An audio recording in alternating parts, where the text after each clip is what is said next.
Welcome to the fourth episode of NAJIB'S Originals. We have with us today Dr. Ronke, who's been in IT for about 25 years and technical pre-sales for about 15 years.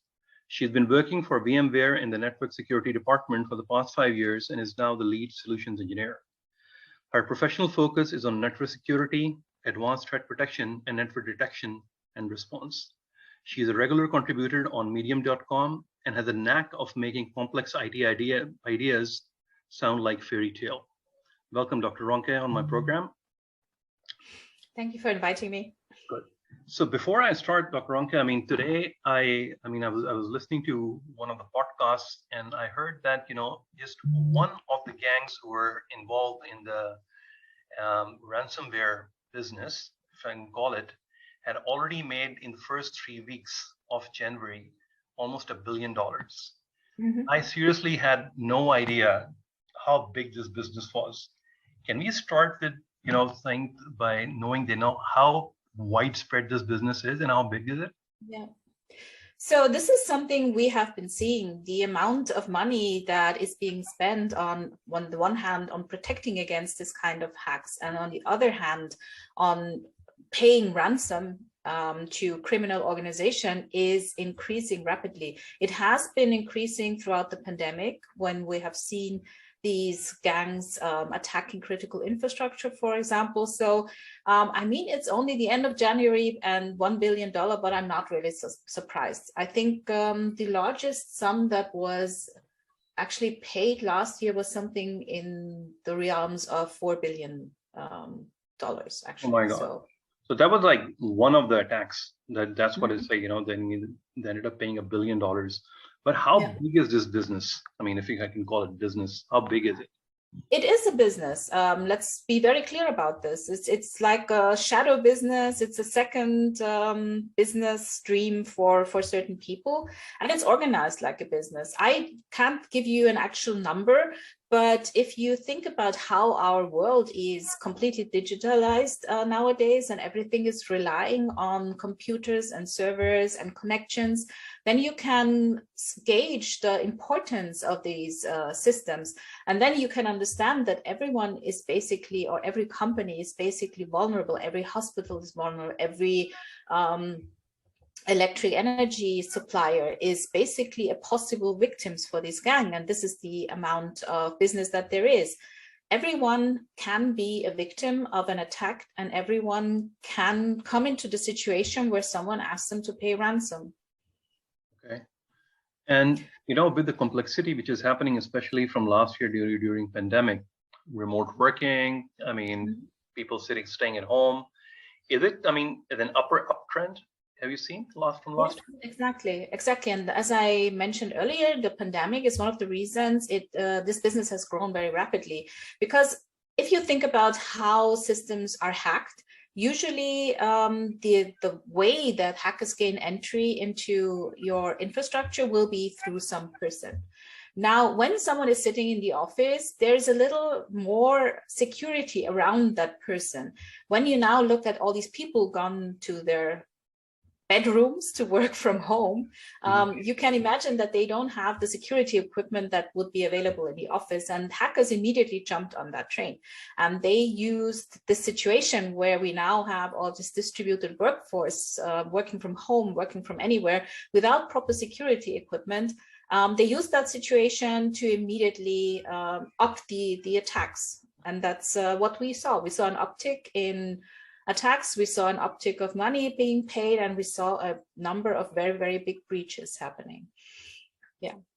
So when I read your articles, great articles, and I would recommend everybody to go on medium.com and subscribe to your page and also read the articles. And the analogy that you've made in terms of somebody having a small castle, and from the castle there's a breach inside the castle. Now the issue is that when you have sort of again a castle, it's easier.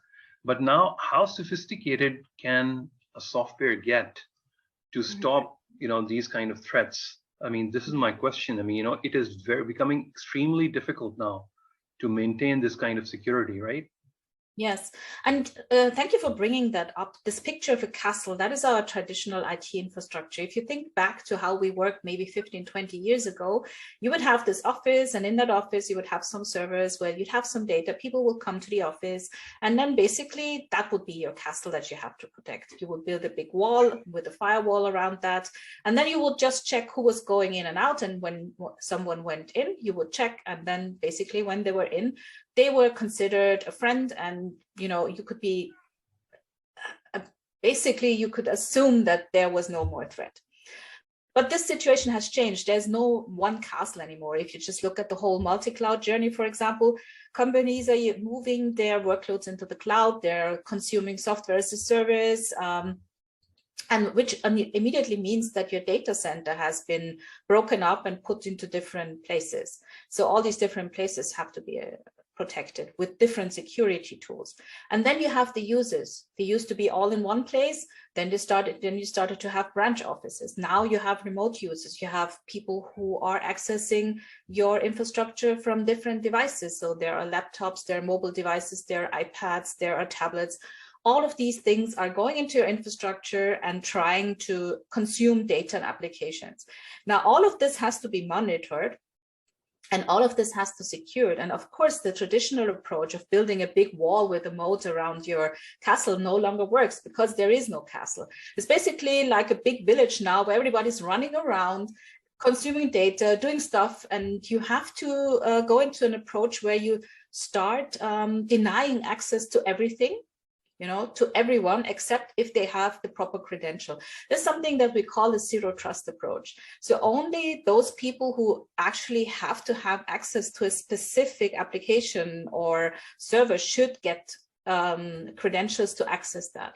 And then you also, of course, somebody will try to circumvent this kind of security, even if you have zero trust security. And so you have to monitor when someone accesses data, what are they doing? Where are they coming from? What data are they pulling? What kind of connection are they building? Which means you're basically in a situation where you have this police state where cameras are everywhere in your environment, looking at what you're doing, checking your ID, checking your facial recognition. And that's the situation we're in. And this is the kind of protection you have to make sure that once someone penetrates your security, and this will happen, you have to be very clear, there is no 100% security. Sooner or later, there will be a breach. So when this happens, you have to be sure that you will quickly identify this breach. That you have the possibility to do some threat hunting, as we call it, to find out how did the perpetrator enter your network? What did they do there? What do I have to clean up? And all these things. And just to make sure. Exactly. Sorry. Please continue. I just wanted to include, just to make sure that these big ransomware breaches don't happen. Oh, okay. You put a number in your article, and of course, I mean, when I read a couple of articles also, is saying the number has reached around $4 trillion and is going towards $6 trillion. I mean, it's going to make like a third largest economy in the world. Yes. This is really scary, right? I mean, and as you mentioned, I mean, when you started, this is a business now, and it gives a lot of motivation, even for some countries also to get into it. Yes, as there are different kind of breaches that you will see. Some are from state actors, so it's like basically espionage or cyber warfare. That is something most people are familiar with.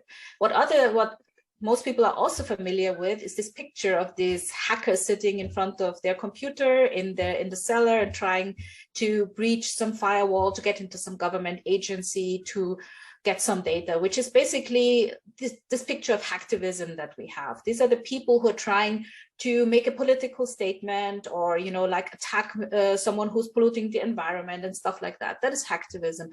But what most people actually underestimate is the fact that because there is so much money in this business, there's a whole area of these hackers, which is organized like businesses. So if you look into the darknet and the dark web, you will see there are websites there. There are like Amazon, and there you can book different malware. You can book people who will hack an enemy. You can book denial of service attacks on your competitor if you want to. Okay. These pages have like a support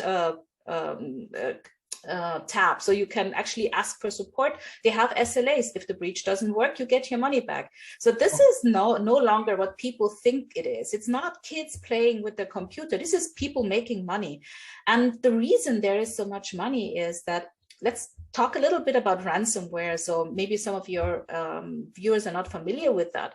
Ransomware is basically software that is introduced into your data, which will then encrypt the data so it's no longer readable. Okay. So why is this a problem? The problem is, as soon as all your data is encrypted, all your business is at a standstill. Now, you could say, okay, I have backups and I could replay my information and then everything will be good. But you have to be aware that to do so, you have to first identify all the data that has been corrupted. Then you have to replay the data, which will take weeks if this is a big company. Now, you can do an easy calculation. If this is a big company, how much revenue do you lose per day?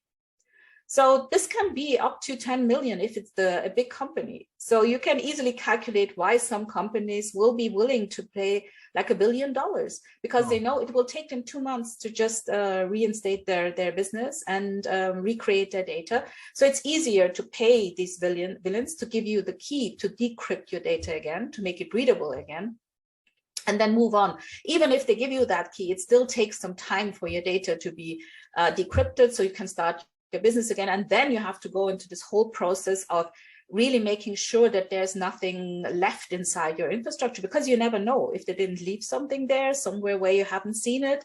So this is also a reason why you need these new security systems that are constantly monitoring for unusual behavior, that will build baselines of normal behavior and look for anomalies, because something might be just slumbering. There's something we call the dwell time, which means basically when a malware is put into your infrastructure, it doesn't immediately start doing things. There used to be a number that the dwell time of malware is like 270. That's nearly days. That's nearly a year.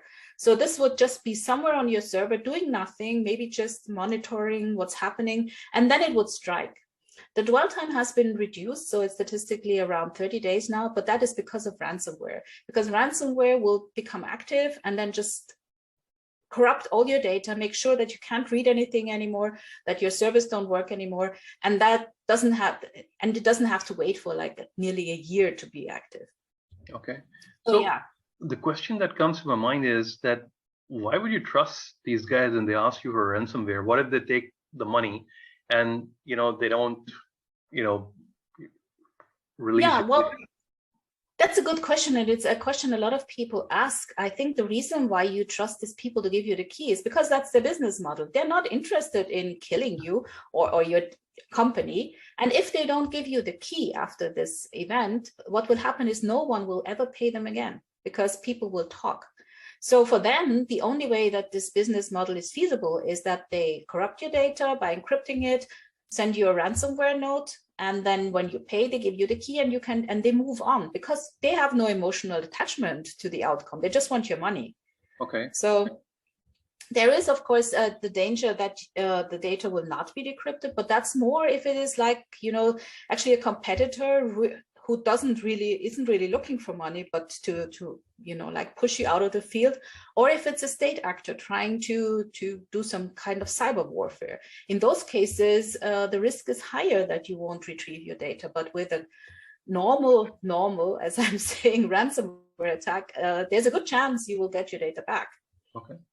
So the next question I have is that, can you just explain a little bit, the difference between the deep web and the dark web, please?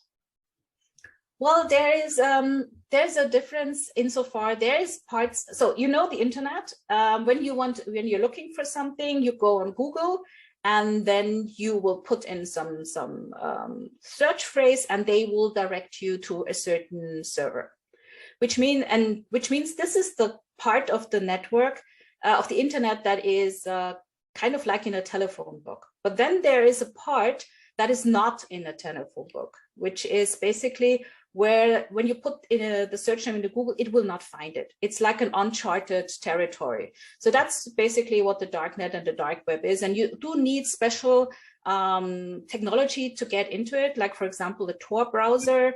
And you have to have specific kinds of addresses to get there. So it's basically like, if you think back to the times of the big explorers, it's like maybe before the Amazon was explored. It was as if stuff was hidden in the Amazon. Okay. Okay. And within that area, of the internet, all these people reside. You can find boards where you can exchange information about the newest malware. You can rent people to help you, and then you will also find these shops I talked about, which have support for running hacks, attacking companies, and all that. All that happens in the dark web and the dark net. So now, when these ransomware is happening, usually do internationally organizations report it while the situation is going on to the authorities, or after they've already paid the ransom? Well, there's there's no yes and no answer, because the legislation is different.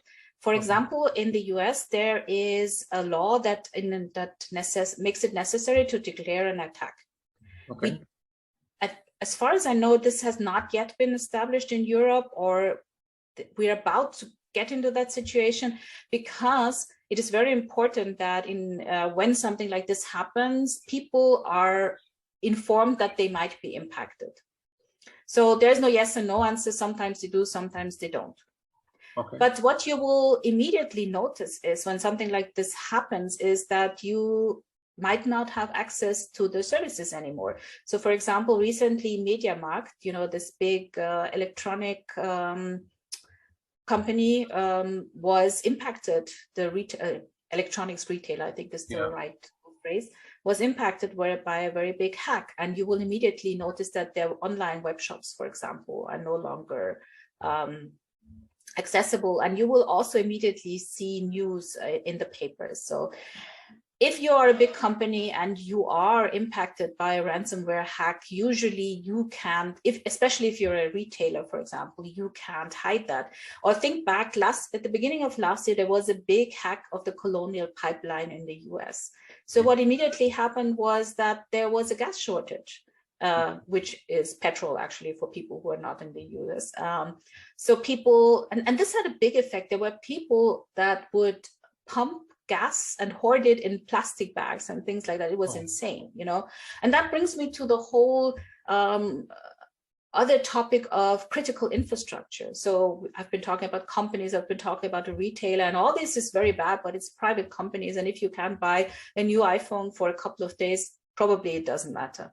But except for the people who are losing money. But if you look at critical infrastructure, for example, then you will understand that this impacts all of us.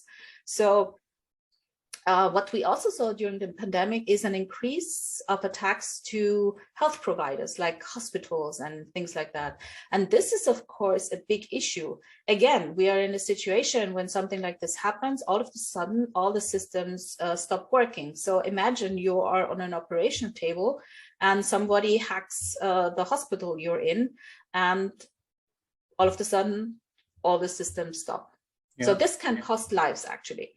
So again, this is a situation where someone will very rapidly pay money, of course, if this happens. And again, this is a situation where there's a lot of pressure on the people to pay money, because we were talking about earlier about why people actually pay. And if we go a step further and think about railway, we think about our airports, we think about our energy providers, and then you can understand how critical it is to actually protect this. So a lot of these providers now have networks that are sometimes even air-gapped from the internet, just to make sure that there is no way to actually transmit some malware from the internet to these internal networks. So an air-gap is basically an air-gap network is basically a network that has no connection to the outside. So this is the extent of what you have to do sometimes to protect really critical stuff. This is, getting scary now. So, I mean, for a normal person, I mean, who's not a CTO, who's not technical, the level of vulnerability is just increasing by the day. And so the common man, sitting in his home, I mean, yesterday I was going through some news items, and they said, there's a new worm or malware that's supposed to come and hit mobile phones that would not only wipe out the data, but would also be able to access your password for your mobile phones and also bank accounts. Mhm. What is the common man supposed to do to make sure that he's protected and not take this thing lightly? Yeah. So one thing is actually awareness. So we have to become very aware of how vulnerable our modern life has become in terms of security, and how dependent we actually are on this connected world. So especially in terms of mobile devices, one thing I can only recommend is never install any software from unverified sources. Apple is very good at stopping people from putting stuff in the App Store, and you can't install anything anyway. But if you're running an Android phone, there's always this possibility to install packages from other sources. Don't do that. If you don't know what you're doing, don't do it. If you're not a specialist, stay away from that. Then there's also still the risk that some software is in the Google Play Store or in the App Store that is actually already infected. There is an option that might happen. One recommendation is, of course, don't just simply install every app that is colorful and gives you ringtones and blah, blah, blah. Those are usually a threat. Not all of them, but this is where such threats are often hidden. Let's put it that way. So if you have a phone that you use for banking, for example, be very careful what you put on that phone. Okay. Don't take it lightly, because what you have now is a small computer that you're carrying around in your pocket that carries your whole life with it, because it's not just your banking data, it's probably also your email account, which will be you with the email you're using to reset all your accounts, which means that you can probably get into a situation that if someone hacks your phone, that they might have access to your mail as well, reset all your logins to all your critical stuff like your Amazon account, start ordering stuff from your Amazon account and all that. But apart from the whole infected application, there's another thing that is happening very often recently, and that's SMSs with links to infected sites. So especially before Christmas, we saw an increase of SMS messages from transport companies like DPD, DHL, UPS, and so forth, pretending to be from those companies, with links saying, oh, you have a package, click on here to see when it's going to be delivered. Don't click on those links. If you're not expecting, even if you are expecting a package, don't click on weird SMS links that you're getting from sources where you're not sure why you're getting them. Don't click on all these weird links that people are sending you in emails, because those are usually there's usually a good chance that one of them will be infected. People, the main, how do you say, the main entrance of malware, even to companies and your computer, is always the human. It's not that someone is hacking actively. It's a person who is facilitating it by clicking on a link, by downloading some sort of attachment. Don't download attachments from emails that you don't know who they are from. Don't click on SMS links. Be very aware that you're carrying your whole life in your pocket with your phone, right? Because this is a big thing. Maybe if you're not 100% sure and you want to be a bit paranoid, some people are, don't put your banking app on the phone. Mm-hmm. I do, but I would not recommend it for everyone, because this is a real risk. That's very good. So, I mean, it's a great message, I think, for everyone. We've got the basic information covered, and I think people who are not like tech savvy, this is a great message, and we're going to keep continuing this conversation with Dr. Ronke. Now, I just want to quickly conclude, Dr. Ronke, you are someone who loves to read and loves to write. Can you just speak a little bit about, what you're reading nowadays, and a little bit also about medium.com, of the different topics other than technical, what you've been writing? Yeah, well, in terms of reading, I just finished last week The Daughters of Smoke and Fire, which is a book about a young Kurdish woman living in a difficult situation, obviously, in these countries. In that novel, she is living in Iran, but we know that the situation of the Kurds is different levels of difficult in different countries. I can warmly recommend it to people who want to know a little bit about especially the situation of women in these countries. Great. And then I just finished this week, it's a book about emotions at work, which will be discussed in the book club tomorrow. Okay. It's called No Hard Feelings. And it's really about how you leverage emotions in your workplace and how you become a better leader. And that ties back to my writing, because I actually wrote an article about emotions at work and why I think people keep telling women not to be so emotional and what the problem with that is. And that kind of tied into this whole topic.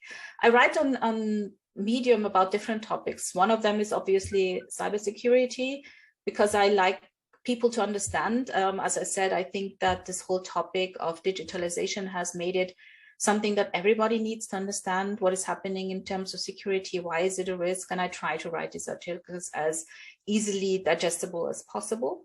Okay, great. Yeah. So what I do is that, I'll take the link of your latest article that's there on Medium, and I will, attach it when we broadcast this interview. So thanks a lot for your time. I truly appreciate it. And I'm sure that, we are going to keep this conversation going, Dr. Ronke. Thank you. Thank you, Najib. It was a pleasure.